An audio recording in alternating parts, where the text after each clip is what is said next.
Okay, Converge and Neurosis, two big legendary bands. What else can you say about them? But I also gotta say that for two bands I consider my favorites, especially Neurosis, I don't really have that much physical stuff from them. But we'll look at what I have and quickly discuss both of these awesome bands. So you have Converge. They were from Massachusetts, formed in 1990. More of a extremely violent hardcore band. Metal influences, but at the end of the day, they're more of a punk band than a metal band. And their opener was Petitioning the Empty Sky, and that will be followed up by When Forever Comes Crashing. It's on Equal Vision. I'm like most people when I prefer what's to come, but they already have their unique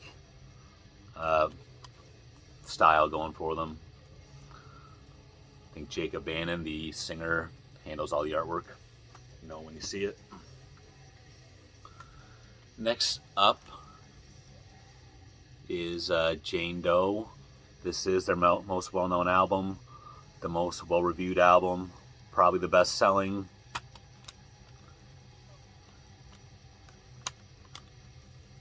It just really has a reputation as a complete work of art. The artwork, the concept, the lyrics. Special album. As the years go on, I suppose it is my most listened to Converge album. But for many years, my favorite one was the one after that, You Fail Me. This was the first album I bought when it was new.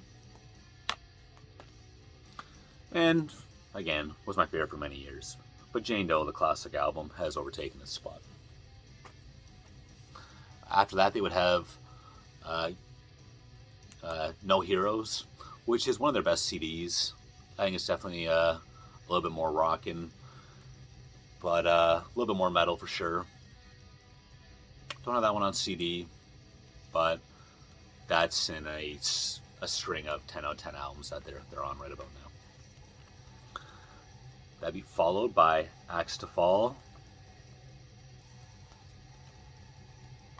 Another great album.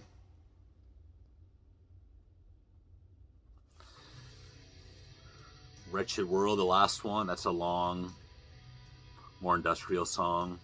I like that one. The opener, Dead Horse. And they have put out 2 full-length albums since then. Actually, kind of 3.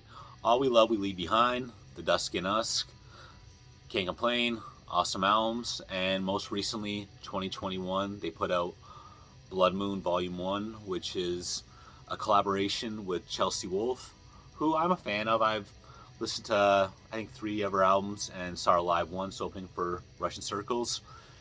And I thought it was cool, but I'm giving it a 7. Maybe it'll grow on me. But I do think that is actually considered a Converge album, even though it doesn't really sound that much like in Converge. And I don't know if Chelsea Moon is going to be on their next release. But again, Converge, what can you say? I've seen them live twice. One time I saw them on the Decibel tour with Paul Bear, Valenfire, and At the Gates. And again, if you go to metal shows, you probably understand that a lot of people who don't know the music probably assume that there's like crazy mosh pits at all these shows, and usually there isn't. It's kind of laid back people into aggressive music, I find, for the most part. But when Converge played, I had to run out of there. Like, it was just bodies just clashing. So I remember that. And the second time I saw them, it was them co-headlining, but playing before Neurosis on a show that also had Amon Ra. So that was awesome, awesome lineup. And again, that's gonna lead me into my next band, Neurosis. Neurosis I really do consider one of my top 10 favorite bands, but again, I don't have that many albums by them. You've probably seen the Neurosis flag in the background the whole time. I wear this pin on my coat every day in the winter.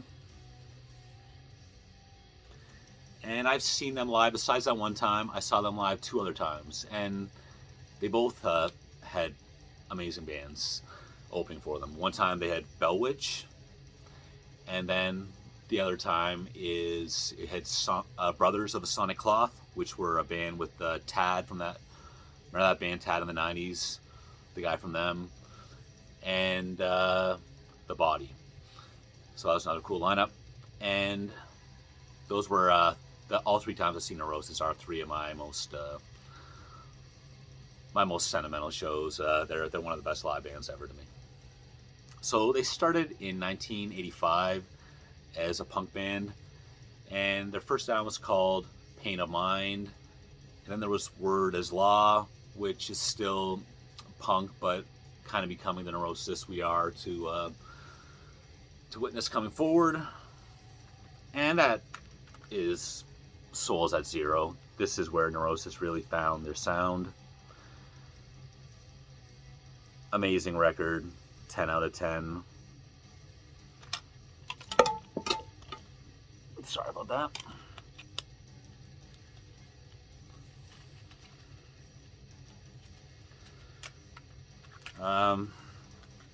Enemy of the Sun would follow up that one, but I think Souls at Zero, even though I pair Souls at Zero and Enemy of the Sun together, Souls at Zero is a far superior album. After Enemy of the Sun is Through Silver and Blood, their most well-known album, a fan favorite, probably their best-selling. This is not my favorite Neurosis album. I think as much as Neurosis is a heavy, sad-sounding group, I do find there's a glimmer of positivity through it all, but not on this one. Very dark. The band themselves don't like talking about it. I think they're at a rough time in all their lives. But their heaviest album, again, their most popular. How do you... The whole album. They followed up a couple years later with Times of Grace.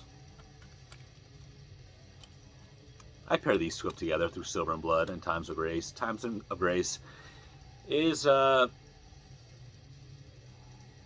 slower, but a more subdued album, but still brutally heavy. Another fan favorite. And the cover is definitely has become a, not Neurosis' symbol, but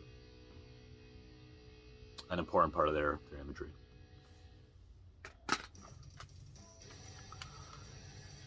A Sun That Never Sets. This slowly became my favorite Neurosis album. We're going to get to what my old favorite was after this. But this has been my favorite for the last several years. Just a massive record. But again, a lot of mellow moments on it. Mellow's not the word. Softer moments. Favorite songs on here have got to be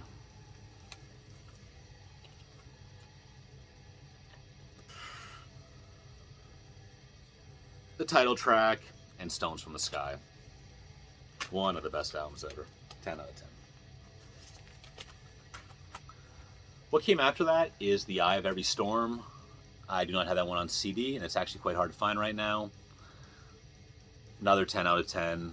A much, again, subdued version of Neurosis.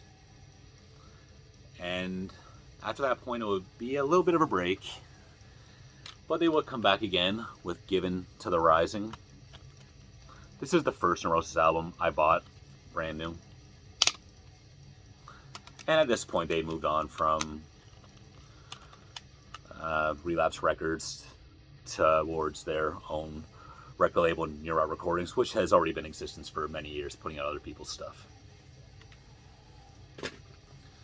And they released 2 more releases after that. Honor Found in Decay and Fires Within Fires. That was in 2016. Both amazing albums. Again, I love Neurosis so much, I don't know why I only have several releases, but it is what it is.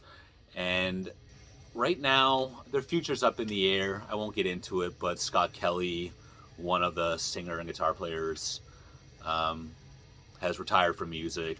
under some very unfortunate circumstances. And the rest of the band don't know what they're doing. I have a hard time seeing them coming back. They just seem like a band that it's all of us or nothing. So I think that's it for Neurosis, but definitely going to keep a pulse on what these guys do. They always are working on things. And I should also briefly mention they, throughout their career, most of their career, had a side project called Tribes of Neurot. It had all the members of Neurosis, but it was more of an ambient noise thing. That's most memorable for having a companion piece to Times of Grace that was insect sounds. You could play it on your own or play it at the same time as Times of Grace, and it would perfectly coincide. But the only release I have by them is Meridian, which I think came out just before Given to the Rising. This isn't as scary as the insect sounds on the one I was just talking about. This is more ambient. Cool release. Nothing too interesting. But Neurosis and Converge, two classic bands. Check them out if you haven't. Thank you.